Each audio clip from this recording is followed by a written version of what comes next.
السلام عليكم، اش اخباركم؟ نتمنى تكونوا كاملين بخير وفي احسن الاحوال يا ربي. مرحبا بكم في قناتي وقناتكم كريمه كاتيا للمواضيع المختلفه.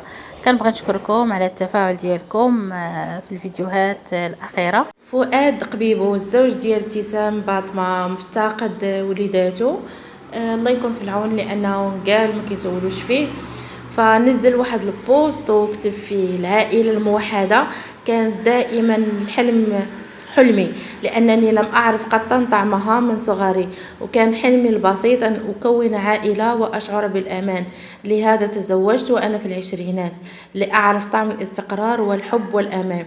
لكن عندما تكون مسؤولا ومضحيا وفي نفس الوقت طفل بريء يبحث الحنان والطمأنينة، تتحول إلى شخصية تسمى بالدمدومة. وقال كذلك: كان خاصني نتزوج بزاف ديال المرات باش نعرف باللي العيالات معزش عليهم الدمدومات.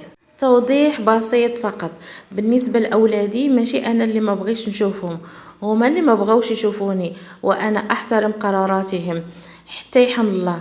اللهم اجعل أبنائي وأبناء المسلمين هداة مهديين يا رب العالمين. اللهم ادفع عن أبنائي كل شر ويسر لهم كل خير بفضل منك يا الفضل العظيم، آمين يا رب العالمين. وفي الأخير كتب: إني أتألم في صمت. والزوجة ديالو ابتسام باطمة، فبطبيعة الحال غادي تكون هي السند وهي الأمان وهي اللي من غادي يلجأ وهي اللي غادي تواسيه وغادي تنسيه شوية من الهموم ديالو. نزلات واحد الصورة ديالو كتبت ليه: الحب تستاهل كل خير، الله يخليك ليا.